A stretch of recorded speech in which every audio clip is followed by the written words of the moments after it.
ஒரு 3 மரம் இருந்தது. அந்த 3 மரமும் என்ன ஜெபிச்சுச்சுன்னா, நம்ம வந்து எப்படினாலும் இயேசு கிறிஸ்துக்காக நம்ம உபயோகப்படணும், ஆண்டவர் வந்து எங்களை உபயோகப்படுத்தணும் அப்படின்னு சொல்லிட்டு அவங்களுக்கு வந்து ரொம்ப ஆசை இருந்தது.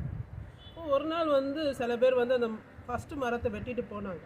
அப்போ அந்த மிச்சம் இருக்க மரங்கள்லாம் கேட்குறாங்க, இது எதுக்கு எடுத்துகிட்டு போகிறீங்க இந்த மரத்தை அப்படின்னா, யோசேப்புன்னு சொல்லி ஒருத்தர் நாசரேத்தில் இருக்கார், அவர் மகன் இயேசு கிறிஸ்துக்காக இந்த கட்டையை எடுத்துகிட்டு போகிறோம், அவர் வந்து ஏதோ செய்வார், சேர் செய்வார் அப்படின்னு சொல்லிட்டு சொன்னாங்க.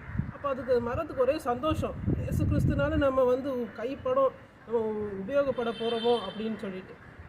அதே போல் கொஞ்சம் வருஷத்துக்கு அப்புறம் 2வது மரத்தை வந்து வெட்டும் போது, இது எதுக்கு வெட்டுறீங்க அப்படின்னு கேட்கும் போது அவங்க சொன்னாங்க, இயேசு கிறிஸ்து வந்து அவர் சுவிசேஷம் சொல்ல போகிறார், அவர் நின்று பேசுகிறதுக்கு வந்து அந்த ஒரு போட்டு செய்ய போகிறோம், அதுக்காக தான் அந்த மரத்தை நாங்கள் வெட்டுறோம் அப்படின்னு சொன்னாங்க. 3வது மரம் என்னென்னா ரொம்ப பழைய ரொம்ப வயசானதுனால அதை யாருமே கண்டுக்கல. அதுக்கு ஒரே துக்கம், நம்ம வந்து ரொம்ப குவாலிட்டியாக இல்லை, நம்ம பார்க்குறக்கு ரொம்ப அழகாக இல்லை, அதனால ஒரு நல்ல பொருள் நமக்குள்ளேருந்து வராதனால தானே நம்ம யாருமே நம்ம உபயோகப்படுத்தாமல் இருக்காங்கன்னு ரொம்ப கவலையாக இருந்துச்சு. ஆனால் ஒரு நாள் அவசரப்பட்டு நிறையா பேர் வந்தாங்க, இந்த மரத்தை வெட்டினாங்க.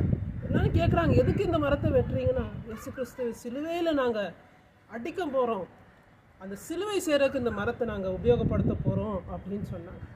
எந்த மரம் எல்லாத்தோட ஒதுக்கப்பட்டதோ, very old and rugged wood, ஆனால் வந்து எந்த நாள் வந்து இயேசு கிறிஸ்துவ அது சுமக்கணும்னு தீர்மானம் அந்த மரத்துக்காக ஆண்டவர் தீர்மானித்தாரோ, அந்த மரம் அந்த சிலுவை வந்து ரொம்ப ஃபேமஸ் ஆயிடுச்சு. இன்றைக்கி எந்த பில்டிங் மேலே நீங்கள் சிலுவை பார்த்தீங்கன்னா, சர்ச்சு மேலே என்னென்னா விசுவாசிங்க கழுத்தில் பார்க்கும்போது இவங்க கிறிஸ்டின், இவங்க வந்து கிறிஸ்தவங்க அப்படின்னு நம்ம சொல்லுகிறோம். அவ்வளோ ஒரு ஃபேமஸ் சிம்பிள் ஆஃப் ஃபெய்த்துன்னு மாறிச்சு.